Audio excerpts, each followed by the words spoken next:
You're listening to Your Superpowered Mind on the Superpower Up podcast, the show that investigates the innate power within your brain to create lasting change.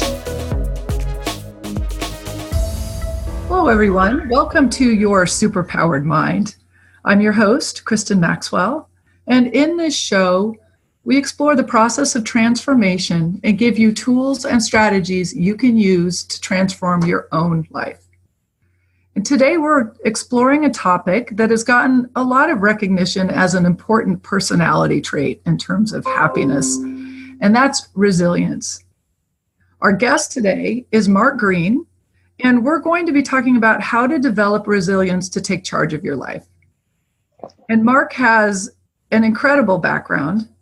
He is a retired lieutenant colonel and inspector general from the U.S. Army, and an author, global mindfulness coach, and speaker. Despite starting his life out in poverty with numerous other challenges, he worked his way up from enlisted soldier to some of the highest positions in the military. He also, along the way, became an award-winning taekwando black belt and earned a law degree. After 34 years of service, Mark retired from the service and turned his efforts to helping others boost resilience and to help veterans ease their transitions back into civilian life.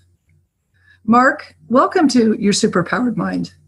Hey, thanks for having me, Kristin. I'm really happy to be here. Yeah, it's good to have you here. You have a lot to offer. So my first question always is, what superpower did you uncover as a result of mastering your mind? You know, that's a really good question, because the first time I thought about what has come out of all of the change that has happened, even for myself, is that to be grateful. And what I mean by that is because I've been grateful to so many people that have decided to help me along the way, because one, I stopped being afraid to ask. And two, when I was purposely showing it and, with true way of doing it, I realized that has a power far beyond anything within myself. So I think that's a superpower I've learned. Wow, that's a beautiful superpower.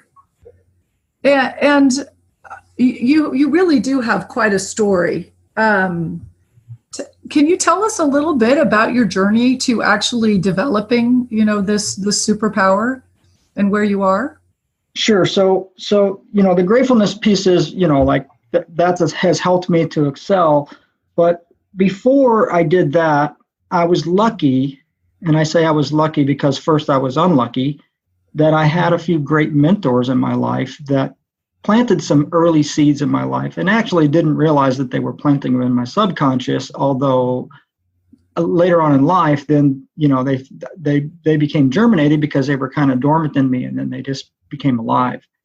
And because of those mentors, it helped me get from where I was, which was I was stuck. I had the lack of faith. I had no plan. I had a lot of adversity. I had a lot of stress. And I wasn't sure how I was going to deal with that. But then I went back to some things that some people had said. And my first mentor said, Mark, you could be a champion. Well, the first time that actually happened is when I joined the Army after I was a kind of a little hellion in Missouri for a few years before that. I ended up on the Army's taekwondo team, and the first ever team to fight as a team, and fought in 2 national championships. And then that seed that was planted in 6th grade became true. So I'm grateful to that man who planted that early seed. And then, of course, then I went on to my military career, and then I moved on, and, I've had my share of, relationship problems and the other things that happen in people's lives. But the other shift was that I realized that those things don't have to control my life now, because really all they really were events. And the other thing I learned is it is now my choice to respond how I respond to those events, which will change the outcomes for my own future. And so that's how I have learned to deal with adversity, and also then focus on what I want and not what I don't want. Wow, you have just thrown out some huge, great ideas to wrap our minds around. And I love how you're focusing on how you don't have to focus on adversity. And I know you work a lot, and you have a book actually that talks about resilience. What was it? I mean, was it the seeds that were planted by your mentors a long time ago? But what was it that allowed you to actually develop that resilience and to actually get this mindset of it is my choice and how to respond? Yeah, and so I look at it in two categories. Usually for me, in my case, it was physical and mental trauma. It was, fighting a war in Afghanistan and dealing with the separation from family and all of the stress that it brings from, having rocket attacks and the things that were happening to us in the areas. But then also being injured, being aggravated injury, having an aggravated injury and coming home and having to learn how to walk again. And so what happened was, as I went through that journey, I realized that some things had to change. And I just kind of mapped it out one day in my head, and I thought, well, what did I have to do to get back to health? Well, I know I had to rest. So the model that I created came from the things that I had to deal with, which was the first thing I had to do was rest. I had to rest my body. I had to rest my mind from the deployment. I was exhausted. I was 23 pounds lighter than I was when I left. And I needed to rest and just stop and take a knee and just figure out what was going to happen next for me. And then I realized, well, what was the other things that had to happen for me? Well, I had to reconnect. And that meant that I had to go back and reconnect with my family. I had to reconnect with friends. I had to reconnect with my dog, my truck keys, so I could go down to McDonald's and have my first cheeseburger again after being gone for so long. So the reconnection was I needed that bonding again. And things aren't always the same when there's a long distance relationship that gets spread out like that. But I had to reconnect, but also with myself, because things had changed. Right. My body had changed, my mind had changed, and things aren't the same when you come home. So I thought, well, what else did I have to do? Well, I had to reset my mind, because I think of it as like a blue screen on a computer. If things are going wacky, well, you got to stop and turn the button off so it doesn't dump all your stuff. And so resetting the mind is the most critical thing. And the most important and cool thing that I learned out of that was I had a subconscious mind, and I had not used it because I was a kid with anger and resentment and aggravation growing up, and I was using my fight or flight response instead of my subconscious to heal my own mind. Mm-hmm. So learning that there is a subconscious mind, and what we feed it gets manifested on the other side has been one of the biggest and most powerful lessons as well, that kind of helped me supercharge a little bit. And I just think that you have to stop sometimes and just start thinking differently. Right. So that, there's 4 more steps: removing negativity and problems, and resolving issues that you have out there, or at least if you can't resolve it, create a healthy limit of what you will and will not accept, and then recon and plan out your future. Write it down, set goals, do little things. Just don't expect big results in a few days. There's no magic wand. Just take time to map out your future, and then in the end, re-engage. And when I went through that whole process, I stopped and I was like, wow, I feel so much better. I don't have the stress that I had. I don't have the feelings that I had. I can choose different responses.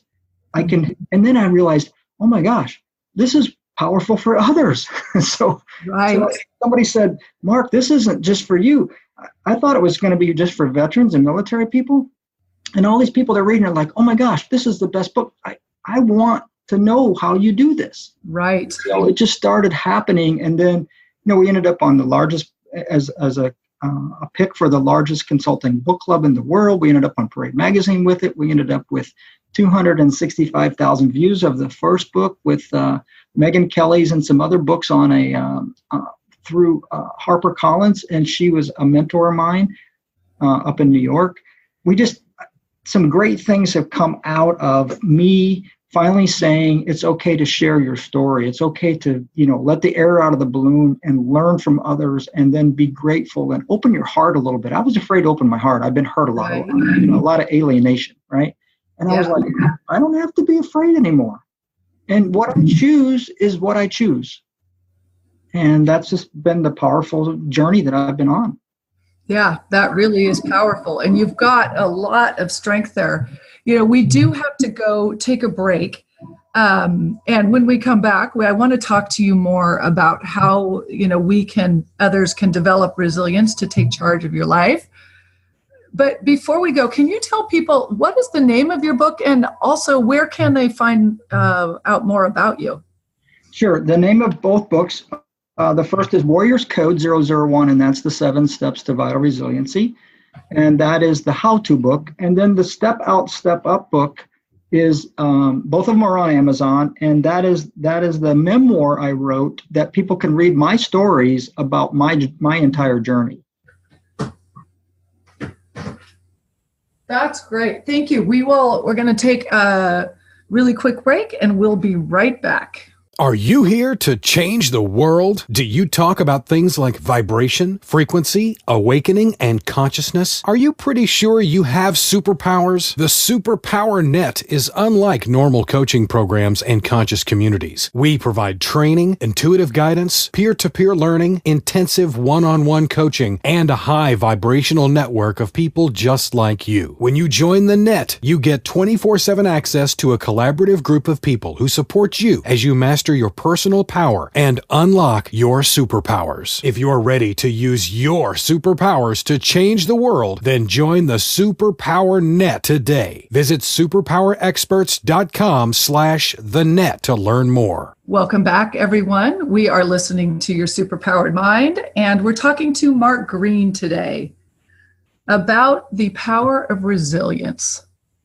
And I guess in all of that, and this might be an impossible question to answer, is how did you find resilience instead of giving up? What do you think it was in you that allowed you to actually make all of these realizations? Well, part of it, I have to give credit to the Chicken Soup for the Soul guy, Jack Canfield, because he taught me to incorporate something into my everyday life every day and stay disciplined, like 5 things a day, and, no blaming, no excuses, 100% accountability, some things that I was ignoring in my life, and I wasn't really ready to step up to that. And that's one of the reasons why I called my book Step Out, Step Up. Because my advice to others is then if you have little faith, then step up to more faith. If you have no planning, then step up to a plan and create one. If you need to step out of being stuck, then step up to releasing the brakes and go for it. And if you're stepping out of adversities, just step up to a better life and put those things in practice and incorporate them in your daily life every day. Meditate every day. Drink more water every day, exercise for 20 minutes every day, and read 20 minutes every day. Okay. So it really is, it's sort of some almost simple sounding steps to take, and yet they help give you, is it the strength and the space then to recognize your own power? I think it rewires us. I think with doing all those things collectively, not just one, we become aware. We become more accepting of maybe things that didn't go so well, and then we start focusing on and bringing the law of attraction to our lives that will bring better and good. And I think that is really the key. I just feel like reading affirmations and meditating and reading your goals and visioning them and creating an emotion that if you met that goal, that is how you would feel. Mm-hmm. Because if you put that in your mind, and then when it happens, you're like, oh, that's how that feels, because you've already been there. So I just think it does. It's not an overnight thing, and it may take some persistence, but it builds you and rewires you in so many different ways that are so beautiful. And then don't forget the people that help you do that along the way. Right. So what would you say? And I love, everything you said right there really resonates with the idea that when you really just give yourself the space to open up, you learn that you do have a choice to focus on something other than your problems, and to recognize that you yourself do have responsibility to take your life in whatever direction you want it to go. When a lot of times at first it feels like that's not possible. Mm-hmm. So what I'm wondering is what was the biggest change in belief or perspective? You mentioned a number of them, but is there one that you remember as being like the first really big aha, or making the biggest difference? Yeah, I think long time ago, and it was after a failed relationship, I went skiing in Ruidoso, and this was years ago, before a lot of these other things have taken place from changing over time. But I had went to the top of the mountain in Ruidoso, and I was skiing, and I had taken a book to read at the chalet there, and it was "See You at the Top." Mm-hmm. And the thing is, I realized that day, and really I think the word that I'm trying to force towards is the word decision. Because I mentally told myself and made a decision that I was going to change. Because what I was doing wasn't working. I'm not saying that you don't still have to get rid of problems and work through them, because they don't just go away just because they're still sitting there. I'm going to go do other stuff. You still have to resolve some of your problems. But a decision is the first step. And that is, to me, is the biggest thing you can do. Make that decision to start today. Right. That something's going to be different, and you are going to achieve something. Exactly. Put that magnifying glass on your life and say, I am making this decision today. I'm not waiting till tomorrow. I'm not waiting until next week. I am making it now. Yes. And I think one of the things that helped me when I first heard about that concept was they asked, think of a time from your past when you decided you were going to do something.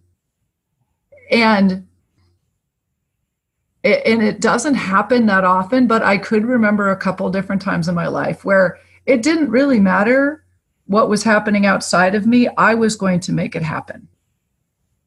And when you get in touch with that sort of feeling of, yes, that is what it takes to decide, it then helps you to sort of step into taking that feeling on again about a new decision.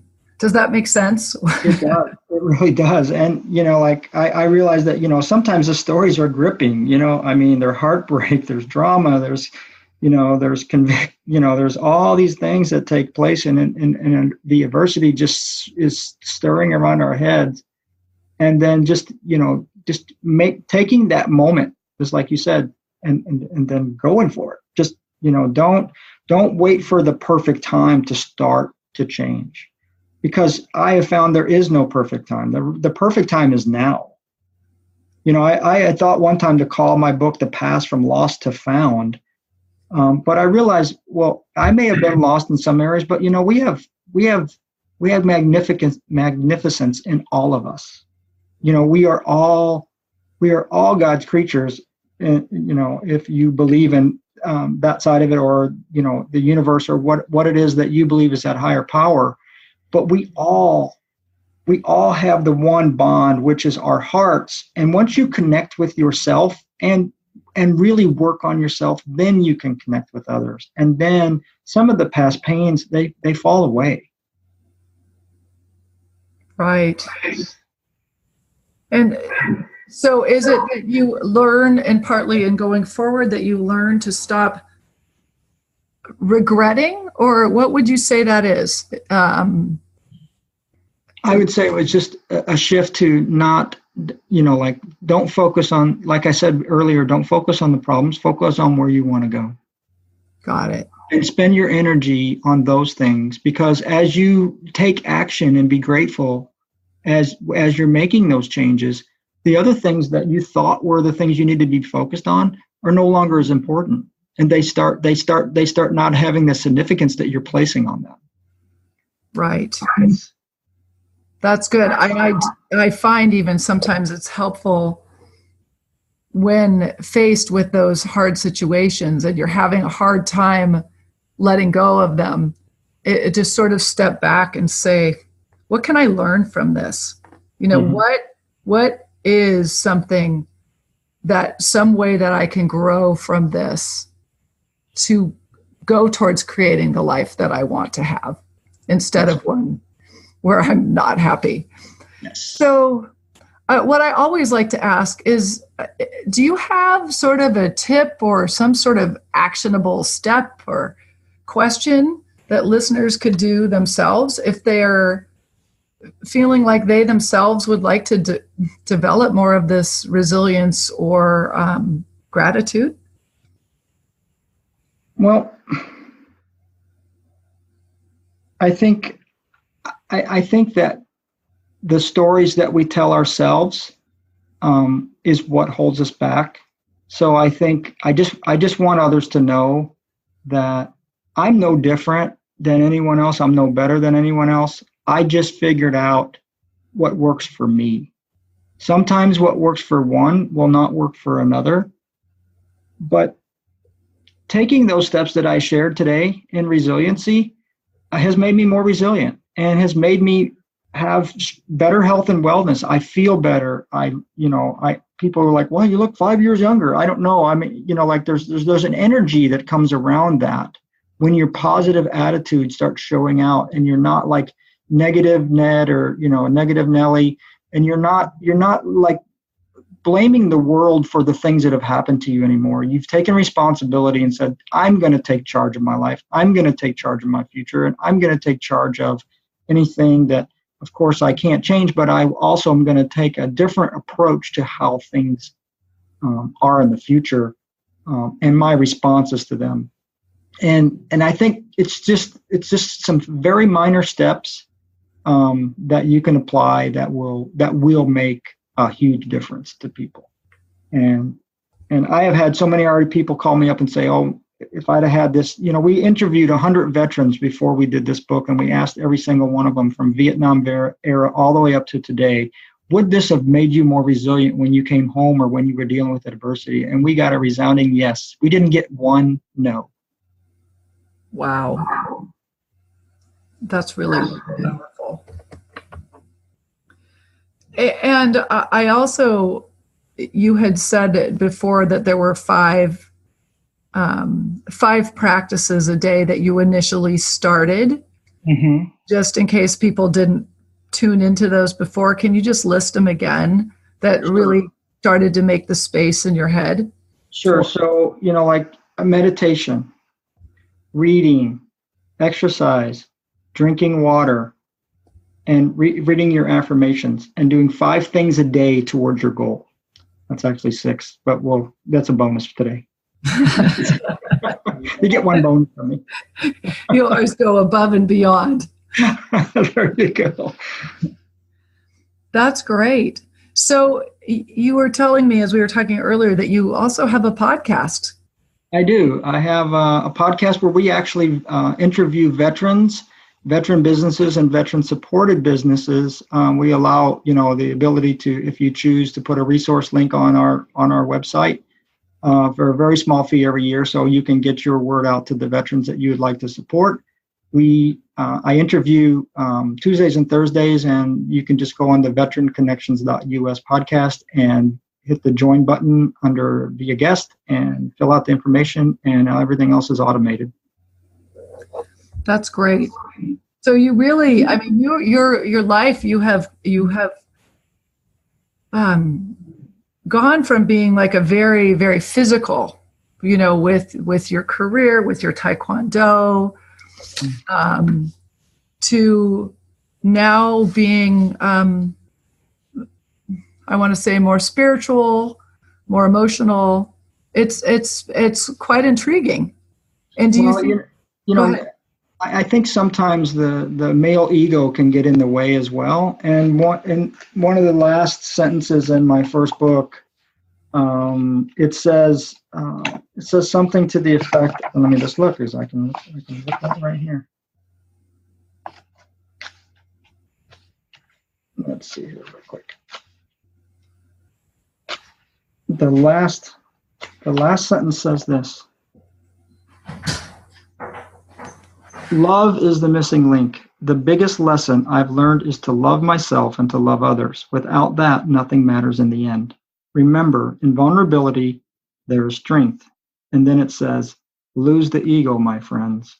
Because the guys with a big ego, when things start getting messy, they're not sure how to handle it because they don't want to reconnect with their hearts. And that's the missing link. Yes, that's beautiful.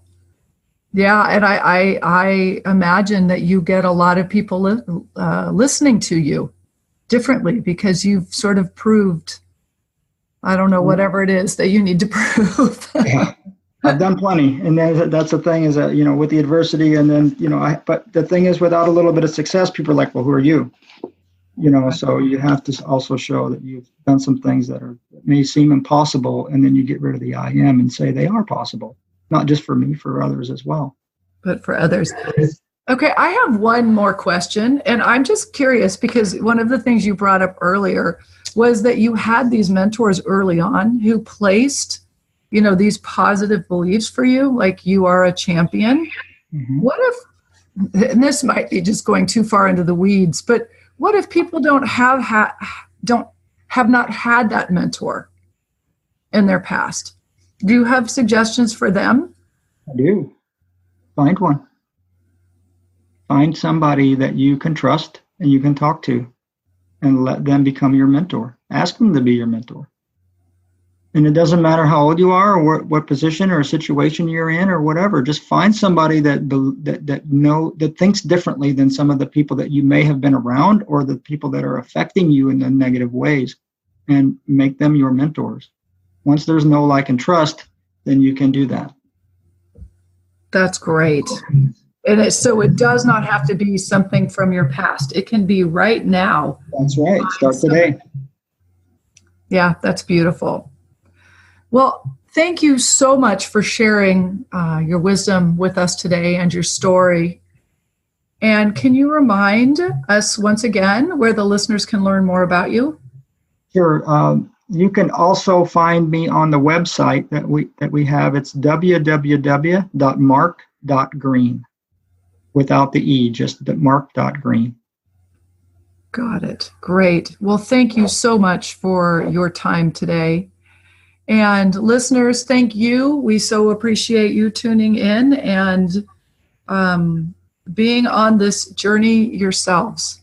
So go out and remember that you do hold the power to change and transform your world. Thank you, Kristin. Thank you, Mark. Are you ready to discover your superpowers? Go now to superpowerexperts.com and take the Superpower quiz today.